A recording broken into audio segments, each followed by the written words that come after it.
बिस्मिल्लाहिर्रहमानिर्रहीम। अस्सलाम वालेकुम। Welcome to my YouTube channel. I am doctor Moazzam Saeed. आज हम डिस्कशन करेंगे एलाइड हेल्थ साइंसेस के हवाले से। बहुत से स्टूडेंट्स जो MBBS BDS से रह जाते हैं वो अल्टीमेटली रुख करते हैं एलाइड हेल्थ साइंसेस की तरफ या BS पैरामेडिक्स की तरफ, लेकिन उन्हें पता नहीं होता कि BS पैरामेडिक्स या BS एलाइड हेल्थ साइंसेस होती क्या है। तो एलाइड हेल्थ साइंसेस में मुख्तलिफ टेक्नोलॉजीज होती हैं, जैसे रेडियोलॉजी, एनेस्थीसिया और डेंटल, सर्जिकल वगैरह। इस तरह बहुत सारे टेक्नोलॉजीज एलाइड हेल्थ साइंसेस में इंक्लूडेड हैं। तो सबसे पहले एक कंफ्यूजन दूर करते हैं। पैरामेडिक्स और एलाइड हेल्थ साइंसेस ये दोनों डिफरेंट टर्म्स हैं। पैरामेडिक्स कहते हैं 2 ईयर डिप्लोमा को।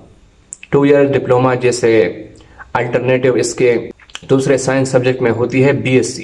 इसी तरह हेल्थ की शोबे में भी 2 इयर्स डिप्लोमा होता है, जैसे सर्जिकल डिप्लोमा और एनेस्थीसिया डिप्लोमा, रेडियोलॉजी डिप्लोमा वगैरह। इस तरह बहुत सारे इसके 2 इयर्स डिप्लोमा है। लेकिन allied health sciences is a different thing. Allied health sciences 4 years degree होती है, जो कि पैरामेडिक्स से एक डिफरेंट टर्म है। सो आजकल एलाइड हेल्थ साइंसेस के लिए पैरामेडिक्स का लफ्ज यूज नहीं होता। एलाइड हेल्थ साइंसेस के स्टूडेंट्स अपने साथ डॉक्टर का प्रीफिक्स नहीं लगा सकते। मतलब एलाइड हेल्थ साइंसेस के जितने भी स्टूडेंट्स हैं वो डॉक्टर्स की डिग्री में नहीं आते। तो बात करते हैं एलाइड हेल्थ साइंसेस की, कि एलाइड हेल्थ साइंसेस में कौन कौन सी टेक्नोलॉजीज हैं और उन सब टेक्नोलॉजीज में क्या क्या पढ़ाई जाती है, उनका स्कोप क्या होता है। Allied health sciences basically consultant physicians और सर्जन्स के साथ जो एडिशनल सपोर्ट उनके करते हैं, मतलब जो सर्जन्स और फिजिशियन के साथ एडिशनल सपोर्ट करते हैं ड्यूरिंग सर्जरीज या ड्यूरिंग फिजिकल एग्जामिनेशन, जो भी होता है, उन्हें कहते हैं टेक्नोलॉजिस्ट, यानी allied health technologist. Recently government की तरफ से एक चीज सामने आई है कि वो 2 ईयर डिप्लोमास वो खत्म कर रहे हैं। मतलब जिस तरह अदर साइंस सब्जेक्ट्स में अगर हम देखें कि BSc और MSc वगैरह इन्होंने खत्म करके अल्टरनेटिव इसके BS प्रोग्राम्स लाए हैं, तो इसी तरह मेडिकल के शोबे में भी जो 2 इयर्स डिप्लोमा है, यानी diploma of surgery, diploma of anaesthesia वगैरह जो भी है, गवर्नमेंट अब कर रही है कि इन्हें खत्म करके इनकी अल्टरनेटिव BS प्रोग्राम ला रही हैं। ये और बात है कि एलाइड हेल्थ साइंसेस की अभी तक कौंसल नहीं बनी, मतलब इनके गवर्नमेंट जॉब्स और इनके गवर्नमेंट इंटर्नशिप वगैरह इसका अभी तक कोई सीन नहीं है। लेकिन फिर भी फ्यूचर में एलाइड हेल्थ साइंसेस के लिए जब कौंसल बन जाएगी तो उसके बाद गवर्नमेंट ये 2 इयर्स डिप्लोमा वगैरह ये सब खत्म करके उसकी जगह 4 years degree program allied health sciences के हवाले से इम्प्लीमेंट करेगी।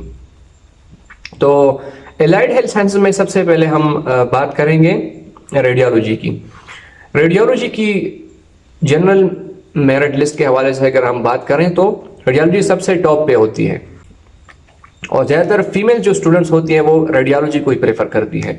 सो रेडियोलॉजी की मेरिट सबसे हाई होती है। अच्छा, अब हम बात करेंगे कि रेडियोलॉजी में होता क्या है।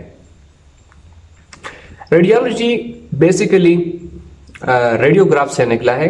रेडियोग्राफ यानी एक्सरेज है, अल्ट्रासाउंड है, CT स्कैन, कंप्यूटर टोमोग्राफी वगैरह, और इसी तरह nuclear medicine including positron emission tomography यानी PET, ये इसमें इंक्लूड है, फ्लोरोस्कोपी और MRI मैग्नेटिक रेजोनेंस इमेजिंग, और इस तरह जितने भी रेडिएशन वगैरह के लिहाज से जो इक्विपमेंट्स हैं, जो मेडिकल मशीन्स हैं, उनको जो ऑपरेट करते हैं उन्हें हम रेडियोलॉजिस्ट कहते हैं।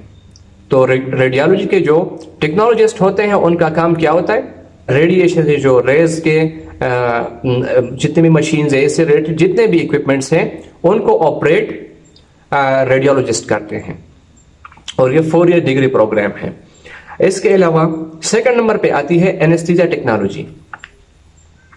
एनेस्थेटिस्ट का काम यह होता है कि इन मेजर टू माइनर सर्जरीज, मतलब जितने भी सर्जरीज होती हैं उनमें एक एनेस्थेटिस्ट मस्ट शामिल होगा, मतलब उसकी प्रेजेंस मेजर सर्जरीज या माइनर जितनी भी सर्जरीज हैं उनमें एनेस्थेटिस्ट जरूर शामिल होगा। सो इनका बहुत क्रूशियल रोल होता है इन सर्जरीज, और बेसिकली सर्जरीज इनके बगैर होती ही नहीं है एनेस्थेटिस्ट के अलावा। सो इनकी ये मतलब एनेस्थीसिया जो ऑब्वियसली आप जानती हैं कि एनेस्थीसिया में क्या होता है। थर्ड नंबर पे आती है कार्डियोलॉजी टेक्नोलॉजी। कार्डियोलॉजी टेक्नोलॉजी में जैसा कि नाम से ही पता है हार्ट, कार्डियक हार्ट, तो इसमें ईसीजी, इलेक्ट्रोकार्डियोग्राम और ambulatory ECG monitoring, special procedure for maintaining normal cardiac activity, और जनरली जो हार्ट सर्जरीज होती हैं या फिजिशियन जो होता है उसकी फिजिकल एड के लिए कार्डियोलॉजिस्ट मौजूद होता है। फिजिशियंस की हेल्प के लिए और इस तरह सर्जन्स की हेल्प के लिए जो बंदा प्रेजेंट होता है उसको हम कहते हैं कार्डियोलॉजिस्ट। फोर्थ नंबर पे आता है एमएलटी, मेडिकल लैब टेक्नोलॉजी, या जिसे हम क्लिनिकल लेबोरेटरी साइंसेज भी कहते हैं या पैथोलॉजी भी कहते हैं। ये एक बहुत बड़ी फील्ड है। एमएलटी की सब अपनी मतलब इसकी जो सब ब्रांचेज है वो बहुत ज्यादा हैं, जैसे पैथोलॉजी हो गई, क्लिनिकल केमिस्ट्री हो गई, blood banking, haematology, immunology, microbiology, और इस तरह इसकी बहुत सारी ब्रांचेज हैं। मतलब एमएलटी अगर एक बंदा कर ले तो इसके बाद वो इसकी सब ब्रांचेज में भी जा सकता है। एमएलटी में होता क्या है, इसका जो मेजर कंसर्न है वो है लेबोरेटरी।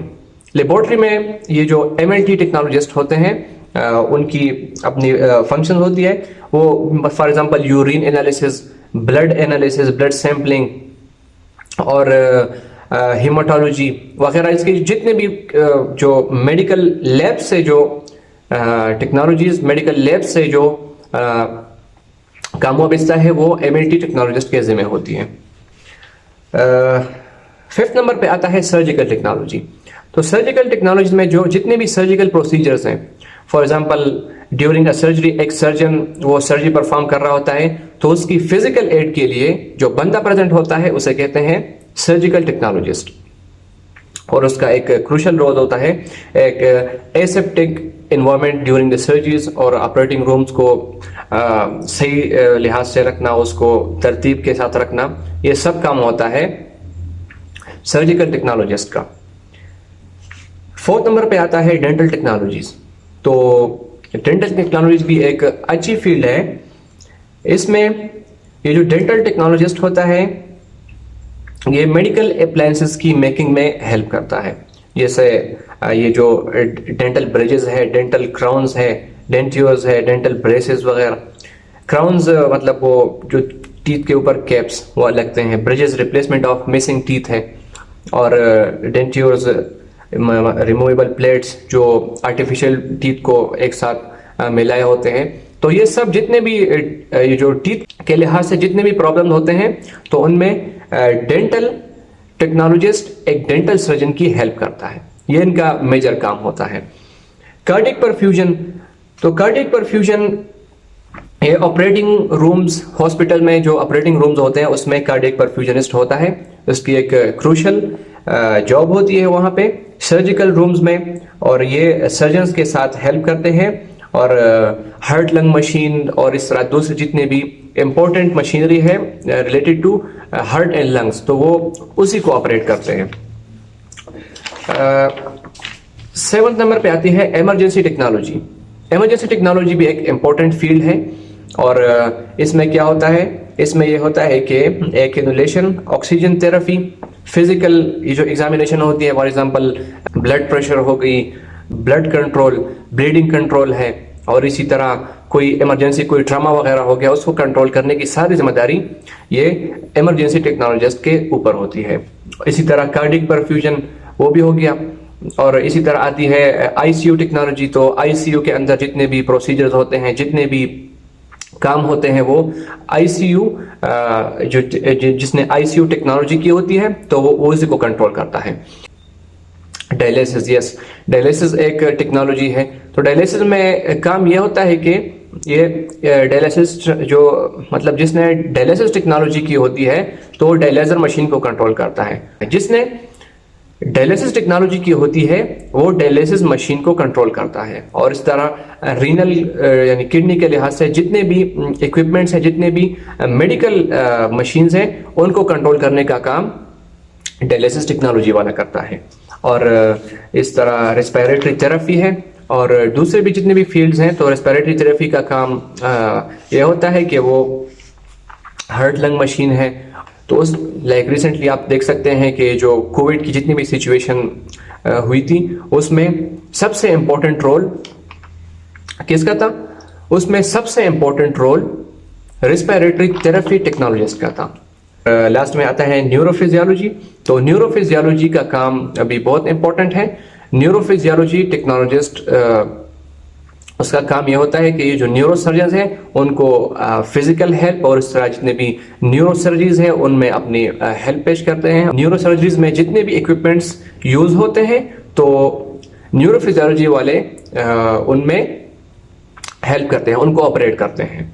तो ये कुछ चंद इम्पोर्टेंट बातें थी एलाइड हेल्थ साइंसेस के हवाले से। एलाइड हेल्थ साइंसेस के जितने भी फील्ड्स हैं, जितने भी ब्रांचेस हैं सब, तो उनके लिए कंप्लीट डिटेल मैंने आपके सामने रख दी है। और अगर आपको कोई क्वेश्चन हो तो आप कमेंट सेक्शन में मुझसे पूछ सकते हैं। और फेसबुक पेज और इस तरह इंस्टाग्राम पे भी आप हमें फॉलो करके क्वेश्चन अपने पूछ सकते हैं। Thank you very much. अपना ख्याल रखिए और अपने इस चैनल का भी। अल्लाह हाफिज़।